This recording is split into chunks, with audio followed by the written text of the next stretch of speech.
Indian Prime Minister Narendra Modi has departed for the United States for a 3-day state visit. The visit makes Prime Minister Modi just the third world leader after France's Emmanuel Macron and South Korea's Yoon Suk Yeol to be invited by President Biden for a state visit and dinner. The Indian Prime Minister's visit will begin in New York, where he will lead the celebrations of the International Day of Yoga at the UN headquarters on the 21st of June. In New York, Prime Minister Modi will also interact with eminent personalities. Later, on the 22nd of June, US President Joe Biden will host Narendra Modi and hold bilateral talk with the Indian Prime Minister.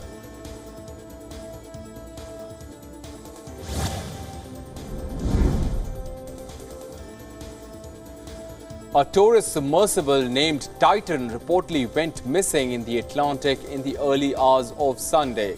The submersible was on a wreckage expedition of Titanic that sank in 1912. The exploration submarine has reportedly disappeared off the coast of southeastern Canada, according to the private company that operates the vessel.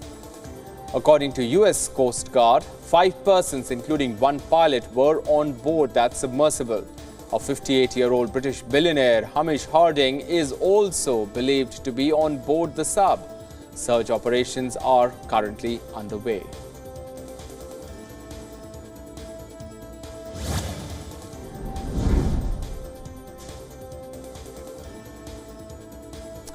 According to a Wall Street Journal review of data from around the United States, major cities in the country have seen larger than normal spike in homelessness this year. The data covered 67 of 100 areas with the highest homeless population as of 2022. Of those, 48 reported an increase in homelessness this year, indicating a jump far larger than recent years. Most major urban areas so far have seen increase, including in Chicago, Miami, Boston and Phoenix.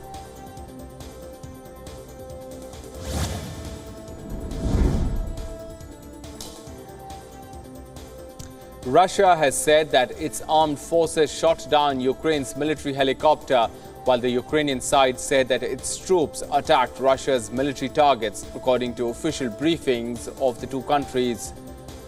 Moscow says that its troops launched a long-range sea-based high-precision weapons strike against foreign-manufactured military hardware storage sites of the Ukrainian forces over the past 24 hours, and foiled Ukraine's attempted attacks in several cities, as well as caused great loss to Ukrainian manpower and facilities. While Ukraine says that its forces launched strikes on Russia's important military targets and intercepted missiles and drones.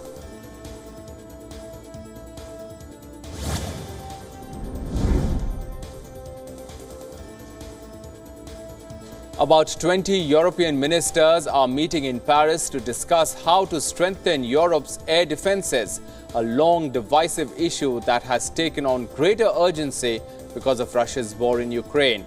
The meeting, at the invitation of French Defense Minister, has been described by analysts as a challenge to Germany's so-called Sky Shield initiative, under which 16 NATO countries and Sweden plan to use German, US and Israeli equipment. France and Poland are notable holdouts from Sky Shield, with Paris keen to promote its own medium-range anti-air missiles.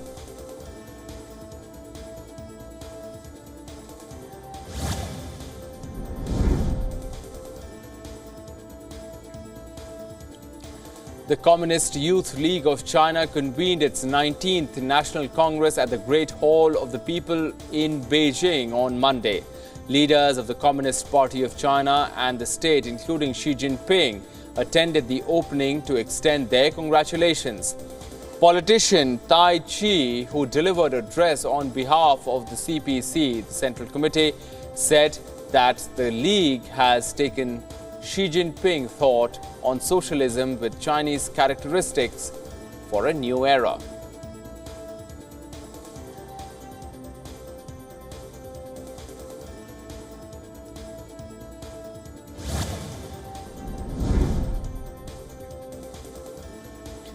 British lawmakers on Monday voted to approve a report that recommended sanctioning former Prime Minister Boris Johnson for deliberately misleading Parliament over rule-breaking parties held during the COVID pandemic. Lawmakers in the House of Commons voted by 354 to 7 to endorse the Privilege Committee's report, which concluded that the former leader should have his parliamentary pass revoked had he not already quit. Now, if he had not quit, it would have recommended a 90-day suspension from Parliament. Johnson abruptly resigned from Parliament 10 days ago after seeing an advance copy of the report, calling the inquiry a witch hunt.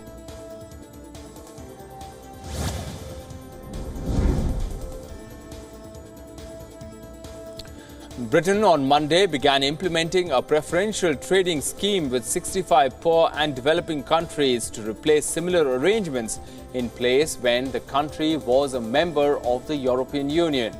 British Minister for International Trade announced the launch of the developing countries trading scheme during a press conference in Ethiopia's capital Addis Ababa. The scheme removes or reduces tariffs and simplifies trading rules, the UK's Department of Trade and Business said in a statement.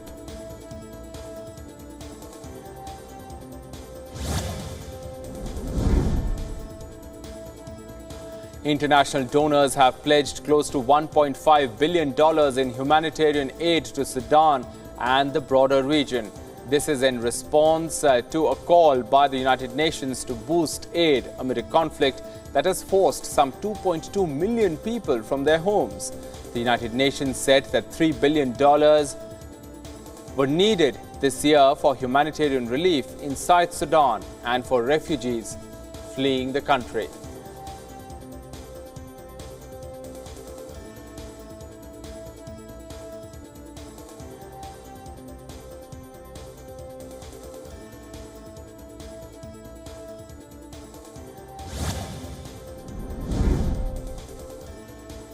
The United Nations Secretary General's spokesperson has said that the UN is deeply concerned over the Israeli government's decision to alter settlement planning and speed expansion in West Bank. Speaking to a news conference, he said that the lack of legal validity of those settlements were an obstacle to a two-state solution and comprehensive peace. On Sunday, Prime Minister Netanyahu's government said that it planned to approve 4,560 new housing units in various areas of the West Bank.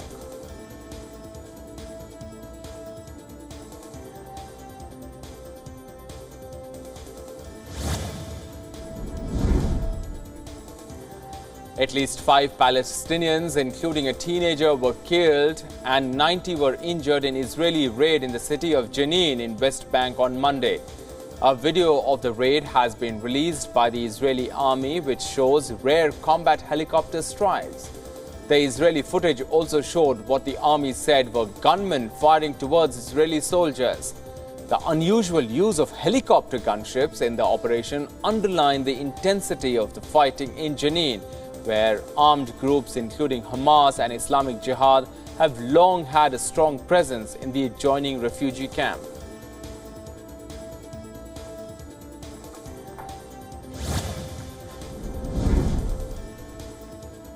At least one student has died after a school shooting in southern Brazil on Monday. According to the officials, another wounded student has been hospitalized.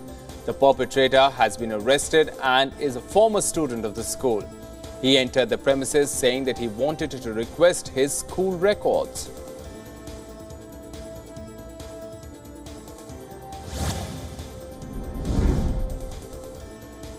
The Mexican government has released a video of modified armored vehicles allegedly seized from criminal gangs being destroyed. The footage shows the moment a crane removes the roof of one of the 14 seized modified armored trucks that allegedly belonged to criminal gangs. The Mexican prosecutor's office said that the vehicles are known as monsters, which owners usually pay to tune them using steel armors.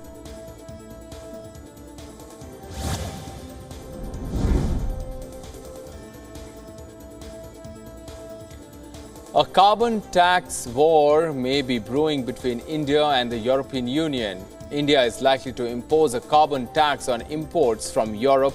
That's what media reports suggest, that the Indian government is looking to develop a measure to calculate the carbon content in imported goods from the EU. As per reports, EU intends to implement 25% to 30% tariffs on imports of high carbon goods such as steel, cement, aluminium and iron ore. The tariffs are a part of EU's broader climate change agenda, which aims to encourage countries to reduce their carbon emissions and adopt greener practices. However, India has been expressing concerns regarding the levy. It has been argued that the levy will adversely affect developing nations, particularly those with limited resources and a heavy reliance on carbon-intensive industries.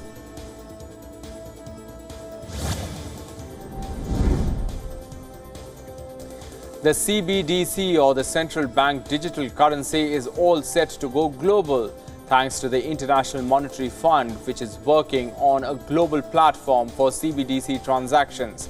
The IMF wants countries to agree on a common framework for digital currencies for two main reasons. A common law will help in easy transaction of CBDCs around the world. A global framework will keep a check on unregulated cryptocurrencies. Reports suggest that 114 central banks are at some stage of CBDC exploration.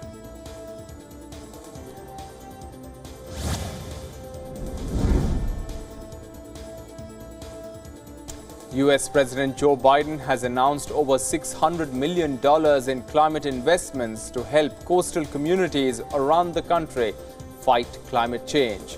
During a visit to Palo Alto, Biden said that the US Department of Commerce would launch a climate resilience regional challenge to deliver funds where communities are building projects to protect against the impacts of climate change, including sea level rise, flooding and storm surge. The investments will be funded by Biden's climate and infrastructure bills.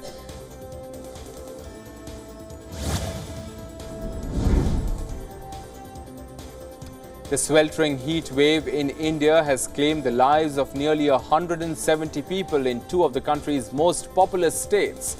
The states of Uttar Pradesh and Bihar have witnessed a surge in heat-related fatalities in recent days. Hospitals are overwhelmed and struggling to cope with the influx of patients. The scorching temperatures, coupled with routine power outages, have exacerbated the challenges.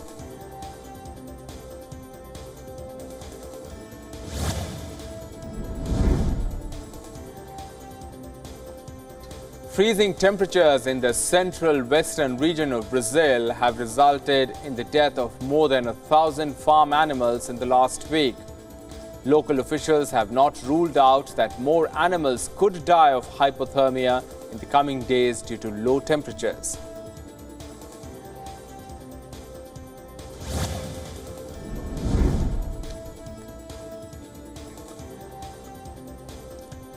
A new exhibition focusing on climate change is opening in London next week. It's called Dear Earth, Art and Hope in a Time of Crisis, and sees the works of more than dozens of artists showcasing effects of climate change.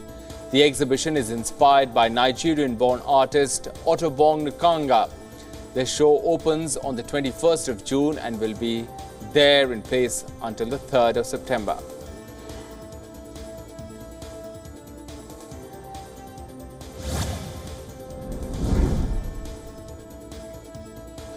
The 146th Rath Yatra of Lord Jagannath commenced on Tuesday morning in the Indian state of Gujarat in the city of Ahmedabad amid tight security.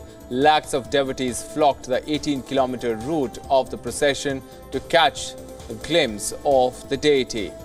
The Gujarat police have, for the first time in the Rath Yatra, used 3D mapping technology to monitor the entire route, and also have deployed anti-drone technology to ensure no unauthorized drones are used during the event.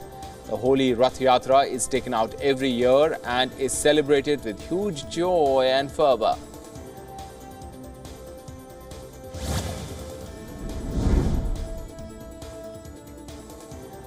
In today's world of video calls, instant messaging and mobile phones, police in India's eastern Odisha state are preserving the old tradition of carrier pigeons.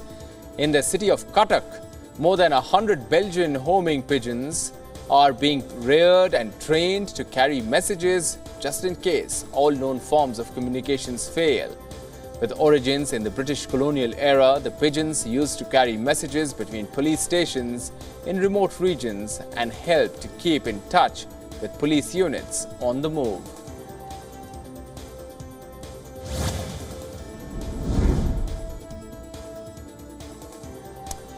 The Federal Grill Master Championship was hosted in Buenos Aires on Monday. In the contest, now in its 5th edition, the country's best grillers gathered in the nation's capital to battle it for the title of the country's top grill master. A total of 24 people competed in the contest. The crucial event, this cultural event, was complete with food vendors, music shows and other activities, all open to the public.